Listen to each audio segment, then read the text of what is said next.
Hello, नमस्कार दोस्तों। आप देख रहे हैं आपका अपना यूट्यूब चैनल एसएससी एकेडमी। में आपका स्वागत है। यदि आप चैनल पे नए हैं तो कृपया चैनल को सब्सक्राइब करें, वीडियो को लाइक करें ताकि ऐसे ही वीडियो आपको रोज़ रोज़ मिलता रहे। तो चलिए चलते हैं आज के पहले क्वेश्चन पे। पहला क्वेश्चन देखिए क्या है। क्वेश्चन नंबर एक देखिए क्या बोल रहा है। क्वेश्चन नंबर एक आपको बोल रहा है, ठीक है। क्वेश्चन नंबर एक क्या बोल रहा है वह देखिए। बोलता है हार्ड डिस्क की स्पीड कितनी होती है। हार्ड डिस्क की स्पीड कितनी होती है। ऑप्शन नंबर ए है 600 चक्र, ऑप्शन नंबर बी है 1200 चक्र, ऑप्शन नंबर सी है 2400 चक्र प्रति मिनट, ऑप्शन नंबर डी है 3600 चक्र प्रति मिनट। ठीक है, तो देखिए इस सवाल का आंसर क्या होता है। आंसर होता है ऑप्शन नंबर डी 3600 चक्र प्रति मिनट। क्या होता है 3600 चक्र प्रति मिनट आपका आंसर है। ठीक है, समझ गए हैं। थोड़ा सा कलर मैं चेंज कर लेता हूँ। कलर आपका थोड़ा सा ये देता हूँ, ठीक है। हाँ ठीक है, चलिए समझ गए आप। इसका आंसर क्या होगा 3600 चक्र प्रति मिनट। आपको बता देते हैं ये हार्ड डिस्क क्या होता है। जब आप कंप्यूटर खरीदते रहते हैं, ठीक है, तो कंप्यूटर में क्या होता है, प्रोग्राम का स्टोर करने का कार्य कौन करता है, हार्ड डिस्क करता है। ठीक है, आजकल अभी के समय में कंप्यूटर आप खरीदते हैं तो मिनिमम आदर्श माना जाता है आपके कंप्यूटर का जो हार्ड डिस्क होना चाहिए वह होना चाहिए 4 GB का। कितना होना चाहिए, 4 GB का। इससे कम का काम नहीं चलता। 4 GB का हार्ड डिस्क होता है। ठीक है, कंप्यूटर के बारे में कुछ और भी क्वेश्चन देखिए। कंप्यूटर के बारे में कुछ और भी क्वेश्चन क्या है कि आपसे पूछा जाता है कंप्यूटर के पितामह कौन है। कंप्यूटर के पितामह चार्ल्स बेबेज को माना जाता है। ठीक है, कंप्यूटर के पितामह कौन है, चार्ल्स बेबेज। कंप्यूटर के पितामह कौन है, चार्ल्स बेबेज। ठीक है, आपका ऑप्शन क्या हो गया, ऑप्शन नंबर डी इस सवाल का आंसर हो गया। चलिए चलते हैं अगले सवाल पे। अगला क्वेश्चन देखिए। अगला क्वेश्चन क्या बोल रहा है, क्वेश्चन नंबर 2। क्वेश्चन नंबर 2 बोल रहा है पृथ्वी का अक्ष अपने कक्ष तल के साथ कितना कोण बनाता है। ठीक है, ऑप्शन नंबर ए क्या है, देखिए यहाँ पर लिखा हुआ 23/12। देखिए आप मिस प्रिंटिंग है, यह आपका होगा 23.5 डिग्री। कितना लिखा हुआ है, 23.5 डिग्री। ठीक है, दूसरा तो 66.5 डिग्री लिखा हुआ, तीसरा 33.5 डिग्री लिखा हुआ है, यानी कि 33 इंटू हाफ लिखा हुआ है। चौथा 42 इंटू हाफ लिखा हुआ, वह कितना है 42 इंटू हाफ, 42.5 डिग्री लिखा हुआ। ठीक है, तो ध्यान से देखिए। इस क्वेश्चन का जवाब देने के लिए आपको पूरा दिमाग लगाना पड़ता है। ठीक है, उसने क्या पूछा है, अक्ष तल। क्या पूछा है, अक्ष तल के साथ। ठीक है, अक्ष तल में आपको ध्यान रखना है। जैसे आदि यहीं पर पूछता पृथ्वी अपने अक्ष पर, क्या बोलता, अक्ष पर। यहाँ क्या बोला है, अपने कक्ष तल। क्या बोला है, पृथ्वी का अक्ष अपने कक्ष तल। यहाँ पर क्या बोला है, कक्ष तल। तो कक्ष तल की जब बात करेगा तब आपका आंसर क्या होगा, ऑप्शन ए है 23.5 डिग्री, ऑप्शन बी है 66.5 डिग्री, ऑप्शन सी है आपका 32.5 डिग्री, ऑप्शन डी है 42.5 डिग्री। तो ऑप्शन नंबर आपका क्या होगा, बी 66.5 डिग्री। यही क्वेश्चन बोलता है पृथ्वी अपने अक्ष पर कितने डिग्री झुकी हुई है, तब इसका आंसर हो जाता है 23.5 डिग्री। ठीक है, सिर्फ बोलता अक्ष पर तब होता 23.5 डिग्री, इसने बोला कक्ष तल, तब इसका आंसर क्या होगा 66.5 डिग्री होता है। ठीक है, बात समझ गए। थोड़ा सा और आपको बता दें इस क्वेश्चन में इस क्वेश्चन में क्या बोलता है, पृथ्वी एक वर्ष में मतलब कितने दिन में चक्कर लगाती है, तो 365 दिन 5 घंटा और 48 मिनट 46 सेकंड में लगाती है एक चक्कर सूर्य का। ठीक है, चलिए आगे चलते हैं। अगला क्वेश्चन देखिए। अगला क्वेश्चन आपका क्वेश्चन नंबर 3 देखिए। क्वेश्चन नंबर 3 क्या बोल रहा है, बोल रहा है निम्नलिखित में से किस ग्रह का व्यास पृथ्वी के व्यास से अधिक है। ठीक है, ऑप्शन ए आपका क्या दिया हुआ, पृथ्वी, ऑप्शन बी है शुक्र, ऑप्शन सी है मंगल, ऑप्शन डी है शनि। ठीक है, ऑप्शन डी क्या है आपका, शनि। तो आपका जवाब क्या हो जाएगा, देखिए आपको पता है ऑप्शन ए क्या है, बृहस्पति, जो कि पूरे सौरमंडल का सबसे बड़ा है। पूरे सौरमंडल का सबसे बड़ा है तो पृथ्वी से जरूर बड़ा होगा। ठीक है, इस सवाल का आंसर क्या हो गया, बृहस्पति, ऑप्शन नंबर ए। ठीक है, ऑप्शन नंबर ए सवाल का आंसर है। बृहस्पति के बारे में आपको बता दें, पृथ्वी का पूरे सौरमंडल का सबसे बड़ा ग्रह कौन सा है, बृहस्पति है। ठीक है, और बृहस्पति अपने दूरी पर जो है 10 घंटा में एक चक्कर लगा लेता है। जैसे आपका पृथ्वी कितने में लगाता है, 24 घंटा में लगाता है, तो बृहस्पति कितने में लगाता है, 10 घंटा में। और आपका पृथ्वी पूरे सन का चक्कर कितने लगाता है, 365 दिन। ठीक है, 365 दिन 5 घंटा 48 मिनट और 6 सेकंड में लगाता है, जबकि ये जो बृहस्पति है वह 12 वर्ष में लगाता है। कितना, 12 वर्ष में सूर्य का चक्कर लगा पाता है। ठीक है, चलिए आगे चलते हैं। अगला क्वेश्चन देखिए, अगला क्वेश्चन नंबर क्या है, क्वेश्चन नंबर 4 बोलता है कंप्यूटर का नियंत्रक भाग क्या है। कंप्यूटर का जो नियंत्रक भाग होता है, ऑप्शन नंबर ए देखिए क्या बोला है, प्रिंटर है। ऑप्शन नंबर बी कीबोर्ड है। Option number C central processing unit. Option number VDU है। ठीक है, सेंट्रल प्रोसेसिंग यूनिट है, इसी का होता है CPU। ठीक है, तो कंप्यूटर का नियंत्रक जो भाग होता है वह होता है CPU। ऑप्शन नंबर सी आपके आंसर है। CPU का फुल फॉर्म होता है सेंट्रल प्रोसेसिंग यूनिट। आपको बता दें CPU को कंप्यूटर का ब्रेन भी कहा जाता है। CPU को कंप्यूटर का ब्रेन भी कहा जाता है। ठीक है, एक आपके सामने क्वेश्चन आता है रैम, क्या आता है, रैम आएगा, एक आपके सामने आएगा रोम। ठीक है, तो रैम का फुल फॉर्म होता है रैंडम एक्सेस मेमोरी, रोम का फुल फॉर्म होता है रीड ओनली मेमोरी। कभी कभी आपको बता दें रैम को कंप्यूटर का याददाश्त भी कहा जाता है, और रोम को कंप्यूटर प्रोग्राम में संचालित करने का निर्देश देता है। ठीक है, समझ गए। चलिए आगे चलते हैं अगले क्वेश्चन पे। अगला क्वेश्चन देखिए, अगला क्वेश्चन आपका क्या है, टेस्ट ट्यूब बेबी का अर्थ क्या है। टेस्ट ट्यूब बेबी का अर्थ क्या है। ठीक है, क्वेश्चन नंबर 5 है। ऑप्शन नंबर ए क्या है, परख नली में विकसित शिशु, गर्भाशय में निषेचित और परख नली में विकसित भ्रूण, गर्भाशय में निषेचित और विकसित भ्रूण, पात्र निषेचन और फिर गर्भाशय में प्रत्यारोपण। तो आपका आंसर क्या हो जाएगा, टेस्ट ट्यूब बेबी जो होता है वह क्या होता है, ऑप्शन नंबर बी देखिए, गर्भाशय में निषेचित होता और परख नली में विकसित भ्रूण होता है, उसको हम क्या बोलते हैं, टेस्ट ट्यूब बेबी बोलते हैं। समझ में आ गया है। ठीक है, कहीं कोई दिक्कत परेशानी नहीं होना चाहिए। चलिए आगे चलते हैं, अगले क्वेश्चन पे चलते हैं। अगला क्वेश्चन देखिए, क्वेश्चन बोल रहा है क्वेश्चन नंबर 6, निर्वात वैक्यूम में प्रकाश की चाल होती है।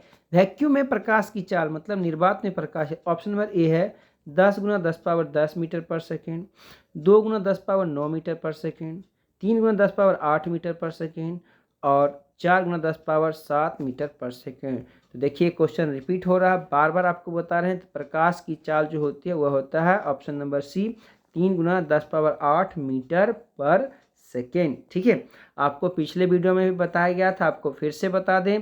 ठीक है, तो कांच में प्रकाश की चाल कितनी होती है, तो कांच में होता है ये वाला है 2 × 10⁸ मीटर। ठीक है, ये 9 लिखा हुआ, 2 × 10⁸ मीटर जो होता है, मैं लिख देता हूँ 2 × 10⁸ मीटर पर सेकेंड। यह किस में होता है, कांच में होता है। ठीक है, 2 × 10⁸ मीटर किस में होता है, यह होता है कांच में।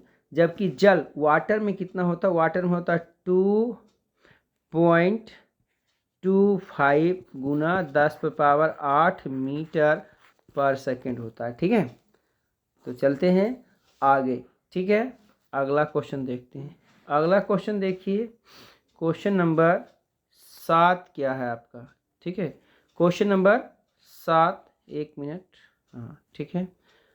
क्वेश्चन नंबर 7 देखिए, बोलता है पानी से भरी डॉट लगी बोतल जमने पे टूट जाती है। ठीक है, तो देखिए पानी से जब भरी बोतल होती है, यानी किसी बोतल को पानी से भर दीजिए, कांच का बोतल होगा, उसको फ्रीजर में रख दीजिए तो जमेगा तो बोतल टूट जाएगा। तो ऐसा क्यों होता है, देखिए ऑप्शन नंबर ए बोलता है जमने पर बोतल सिकुड़ता है।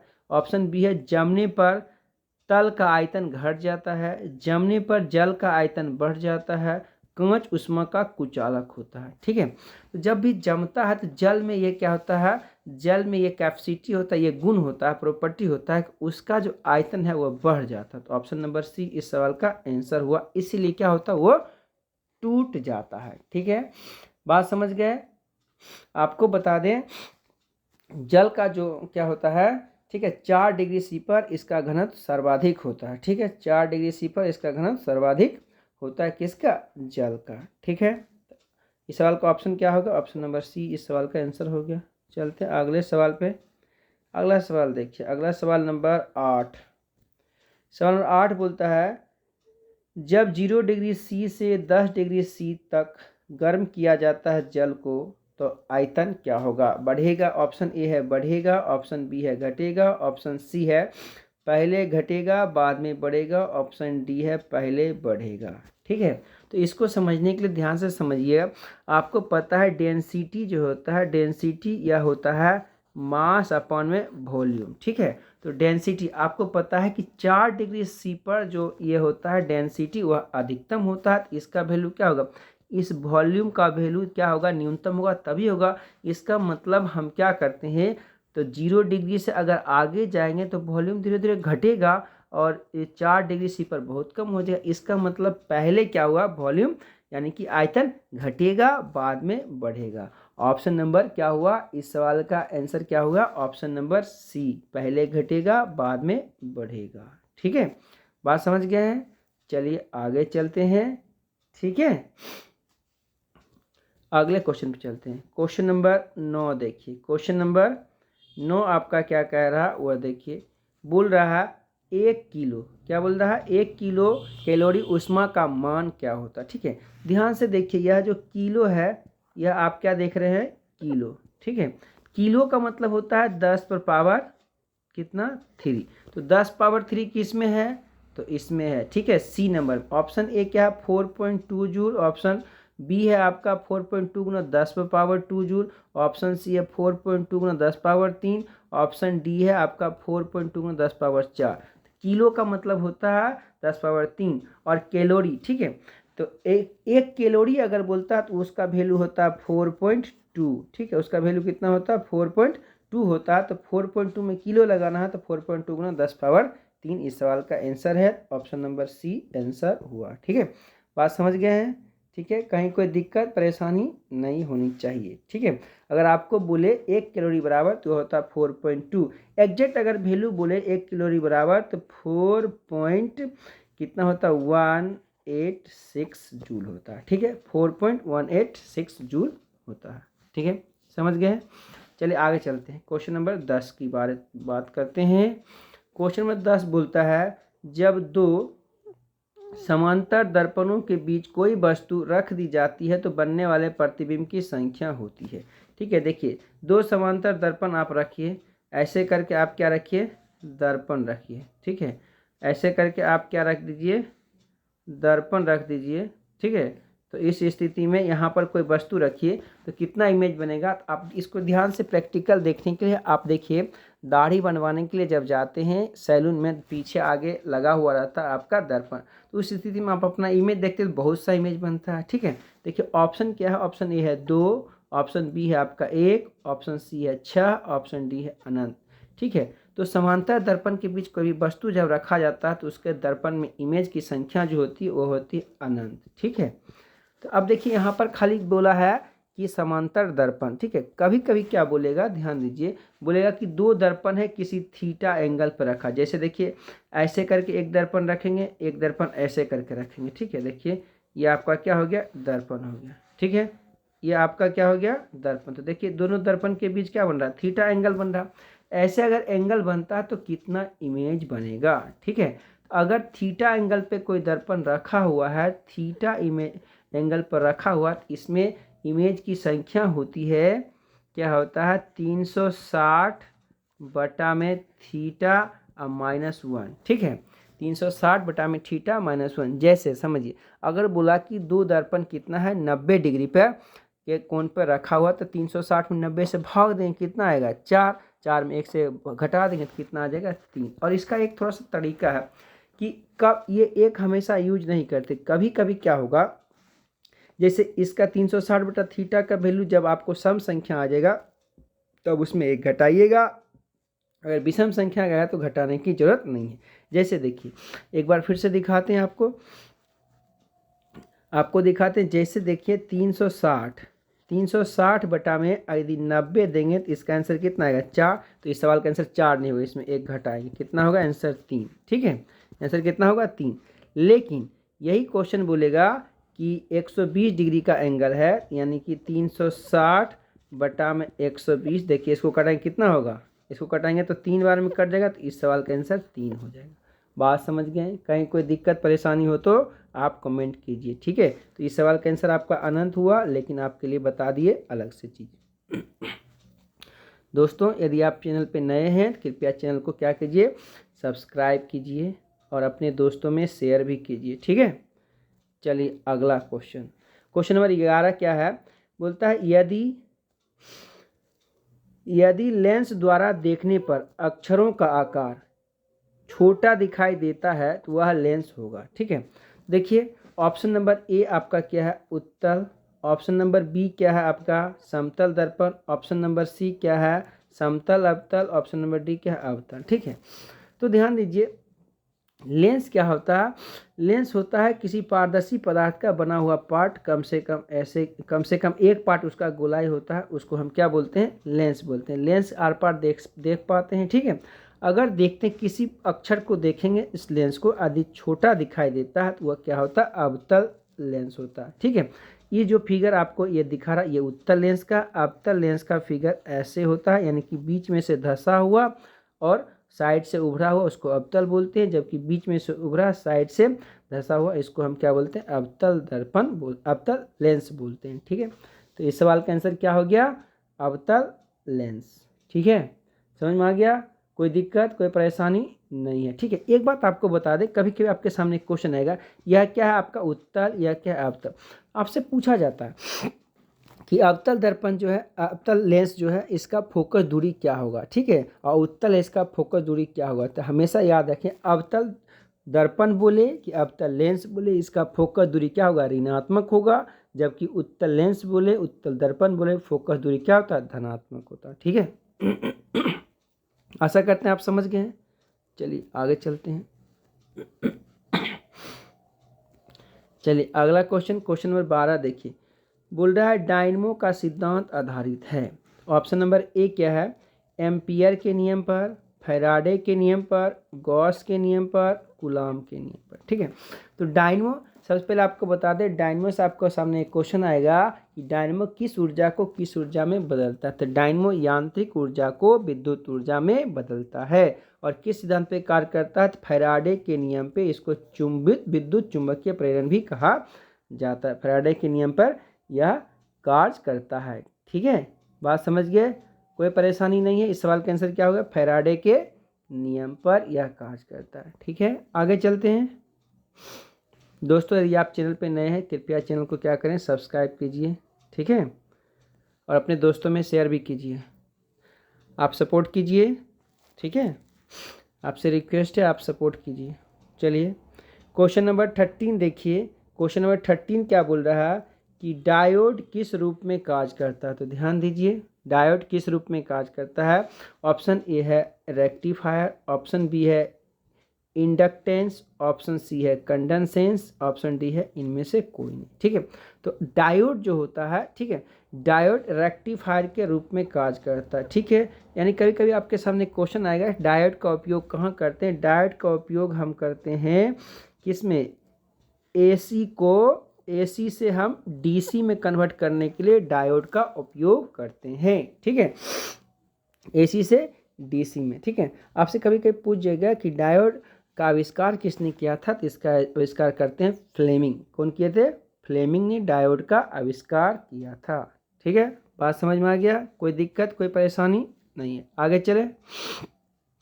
चलिए आगे अगला क्वेश्चन देखिए, क्वेश्चन नंबर 14 बोल रहा एक लड़का, क्या बोल रहा है, एक लड़का झूले पर बैठकर झूल रहा है। लड़का झूले पर खड़ा हो जाए तो प्रदोल आवर्त काल क्या होगा। ठीक है, तो देखिए ऑप्शन ए है कम हो जाएगा, ऑप्शन बी आपका अधिक हो जाएगा, ऑप्शन सी आपका क्या है लड़के की ऊंचाई पर निर्भर करेगा, ऑप्शन डी है अपरिवर्तित रहेगा। ठीक है, सबसे पहले आपको बता दें ऐसा क्वेश्चन बार बार रिपीट हो रहा, तो झूला जो होता है वह होता है पेंडुलम, इसका आवर्तकाल टी होता है, टी बराबर जो होता है वह आपका होता है 2π√L/g होता है। ठीक है, तो इसमें क्या होता है देखिए, जब कोई झूला पे व्यक्ति बैठा रहता है तो झूला पे बैठा व्यक्ति रहता है, जैसे देखिए आपको थोड़ा सा ध्यान दीजिए, आपको मैं मिटा के बताता हूँ। ठीक है, तो क्या होता है जैसे ये आपका ऊपर डोरी है, यहाँ से ऐसे झूला, यहाँ पर जब कोई व्यक्ति बैठा हुआ तो इस डोरी की लंबाई इतना लंबा है। ठीक है, अगर यहीं पर व्यक्ति खड़ा हो गया, समझ लो यहाँ आ गया, तो इस डोरी की लंबाई इतना कम हो गया, तो लंबाई का सीधा समानुपाती होता है। ठीक है, लंबाई जैसे ही कमेगा उसका आवर्तकाल भी क्या हो जाएगा कम होगा। इस स्थिति में लड़का खड़ा हो गया तो आवर्तकाल लंबाई क्या हो गया कम हो गया, इसलिए आवर्तकाल कम हो जाएगा, तो ऑप्शन आपका क्या होगा ऑप्शन नंबर ए इस सवाल का आंसर है। कहीं कोई प्रॉब्लम नहीं है। ठीक है, आगे चलते हैं। ठीक है, चलिए अगला क्वेश्चन देखिए, क्वेश्चन नंबर आपका 15 क्या है वह देखते हैं। क्वेश्चन नंबर 15 बोलता है किसी ध्वनि स्रोत की आवृत्ति में होने वाली उतार चढ़ाव को क्या कहते हैं। ऑप्शन ए है डॉपलर प्रभाव, ऑप्शन बी है रमन प्रभाव, ऑप्शन सी है प्रकाश विद्युत प्रभाव, ऑप्शन डी है क्रॉम्पटन प्रभाव। ठीक है, तो देखिए किसी ध्वनि स्रोत से क्या बोलता है इसकी आवृत्ति में कम ज़्यादा होता है तो इसको हम बोलते हैं डॉपलर प्रभाव, इसको क्या बोलते हैं डॉपलर प्रभाव। ठीक है, प्रकाश विद्युत प्रभाव क्या होता है, इसका खोज किसने किया है, प्रकाश विद्युत प्रभाव फोटो इलेक्ट्रिक इफेक्ट का प्रभाव अल्बर्ट आइंस्टीन ने किया था। ठीक है, यह क्या होता है जब किसी वस्तु पर जब प्रकाश पड़ता है, ठीक है, एक खास आवृत्ति का जब प्रकाश पड़ता है तब इससे इलेक्ट्रॉन का उत्सर्जन होता है, इसी घटना को प्रकाश विद्युत प्रभाव कहा जाता है। ठीक है, चलिए आगे चलते हैं। अगला क्वेश्चन देखिए, क्वेश्चन नंबर जो आपका है वह देखिए। ठीक है, क्वेश्चन नंबर कितना 16। चलिए क्वेश्चन नंबर 16 देखिए क्या है। क्वेश्चन एक मिनट, क्वेश्चन नंबर 16 अब अच्छा से दिख रहा है।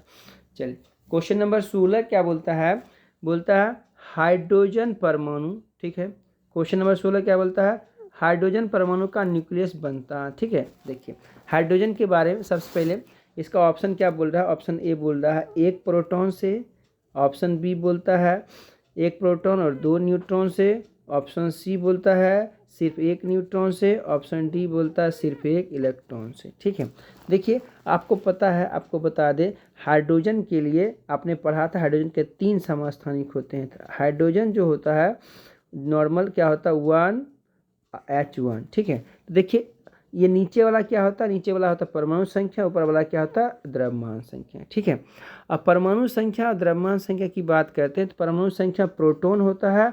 ठीक है, और द्रव्यमान संख्या होता है proton plus neutron.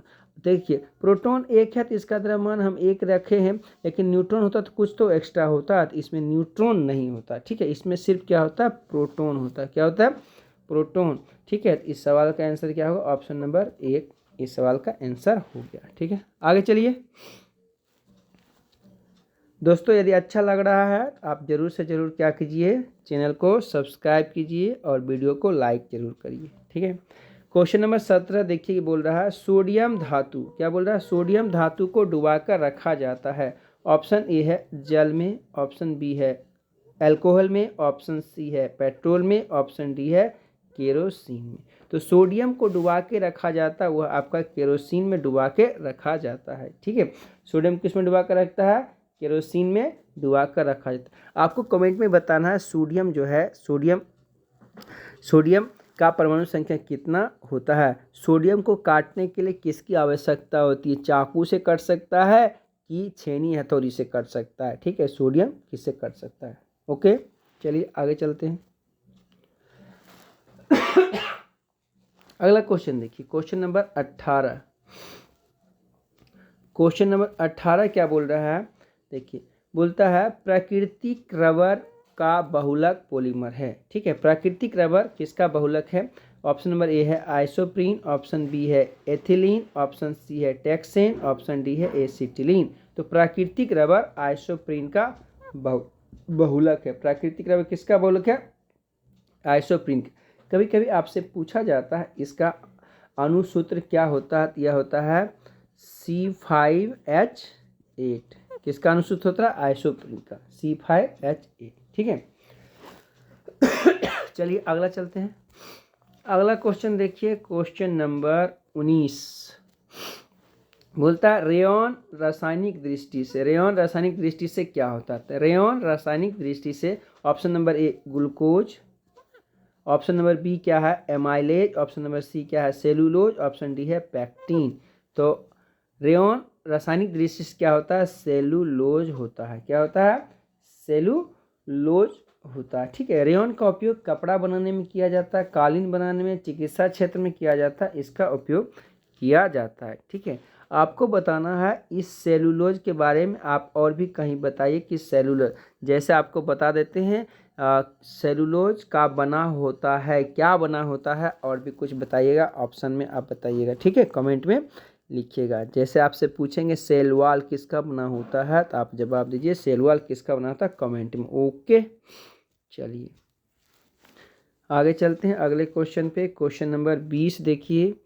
Question number 20 बोल रहा है निम्नलिखित में से कौन सा तिलचट्टा का जीव बनता है? ठीक है, ऑप्शन ए है मैक्सिवली, ऑप्शन बी है मेडिवल्स, ऑप्शन सी है लेविनियम, ऑप्शन डी है हाइपोफेरिक्स। ठीक है, तो तिलचट्टा का जो जीव बनता है वो किसका बनता है? हाइपोफेरिक्स का बनता है। किसका बनता है? हाइपोफेरिक्स। यानी कि आपका जो मुंह होता है इसके अंदर जो ये सब पार्ट्स होते हैं, उसमें एक पार्ट्स का नाम होता है हाइपोफेरिक्स, वही आगे चल के क्या बनता है? उसका जीव बनता है। ठीक है, चलिए अगले क्वेश्चन पे चलते हैं। अगला question, question number 21। Question number 21 क्या बोल रहा है यह देखिए। क्वेश्चन नंबर 20 बोल रहा है एक चींटी, क्या बोलता है? एक चींटी चारों ओर वस्तुएं देख सकती है क्योंकि उसमें उपस्थित होता है। ठीक है, ऑप्शन ए है साधारण आंखें, सिर के ऊपर आंखें, पूर्ण विकसित आंखें, और कंपाउंड आई। ठीक है, तो ध्यान से देखिए, कंपाउंड आई, साधारण आँख, साधारण आँख तो हमारे पास भी होता है, तो हम चारों ओर नहीं देख पाते हैं। सिर के ऊपर आँख रहेगा तब भी इसको मुंडी को घुमाना पड़ेगा। ठीक है, पूर्ण विकसित आँख है तब भी नहीं। यौगिक आँख, इस सवाल का आंसर क्या होता है? यौगिक आँख, कंपाउंड आई। ठीक है, आपको बता दें, आप समझे कि नहीं समझे कंपाउंड आई। जैसे देखिए, आप जानते हैं कि ह्यूमन का जो ये आई होता है इसमें एक लेंस होता है। क्या होता है? लेंस। इसमें पूरे ह्यूमन के आई में सिर्फ एक लेंस होता है, लेकिन जब आप कंपाउंड आई की बात करें, यानी कि चींटी हो गया, कोई तितली, कीड़ा मकोड़ा, इसका जो आई होता है, इसका एक आई होता है, इसमें क्या होता है? छोटे छोटे छोटे छोटे बहुत से लेंस होते हैं। ठीक है, छोटे छोटे बहुत से इसमें लेंस होते हैं। तो ऐसा जिसका आँख होता है इसको बोलते हैं कंपाउंड लेंस। ठीक है, इसको क्या बोलते हैं? कंपाउंड लेंस बोलते हैं, कंपाउंड आँख बोलते हैं। तो चींटी में क्या होता है? कंपाउंड आँख होता है। ठीक है, बात समझ में आ गया? कोई दिक्कत परेशानी नहीं है। चलिए आगे चलते हैं अगले क्वेश्चन, क्वेश्चन नंबर 22 देखिए। क्वेश्चन नंबर 22 बोल रहा है पत्तियों का रंग हरा होता है क्योंकि उसमें उपस्थित होता है। ऑप्शन ए है धातु के आयन, ऑप्शन बी है हीमोग्लोबिन, ऑप्शन सी है लोहा, ऑप्शन डी है क्लोरोफिल। तो पत्ती का रंग जो हरा होता है वह होता है क्लोरोफिल के कारण। ऑप्शन में बताना है कि क्लोरोफिल में कौन सा धातु होता है, यह आपको ऑप्शन में बताना है। ठीक है, बात समझ गए हैं? चलिए आगे चलते हैं।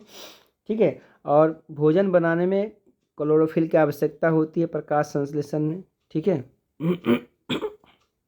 आगे चलिए क्वेश्चन नंबर 23 देखिए। क्वेश्चन नंबर 23 बोल रहा है AK-47 का आविष्कार किसने किया है? AK-47 गन होता है। ठीक है, इसका आविष्कार किसने किया? ऑप्शन ए जो है आपका ग्रेवियल क्लासिनकोव, एनाल्डो क्लासिनकोव, ऑप्शन सी है मिखाइल क्लासिनकोव, ऑप्शन डी है इनमें से कोई नहीं, इनमें से कोई नहीं। ठीक है, तो आपका आंसर क्या हो जाएगा? AK-47 का आविष्कार बेचारे मिखाइल क्लासिनकोव किए थे। कौन किए थे? मिखाइल क्लासिनकोव। ऑप्शन नंबर सी आपका आंसर है। ठीक है, चलिए आगे चलते हैं अगले क्वेश्चन पे। चलिए अगला क्वेश्चन नंबर क्या है आपका है 24 बोलता है क्रोनोग्राफ प्रयोग होता है। क्रोनोग्राफ ऑप्शन ए देखिए बोलता है धमनियों के अध्ययन के लिए, छाती का अध्ययन करने के लिए,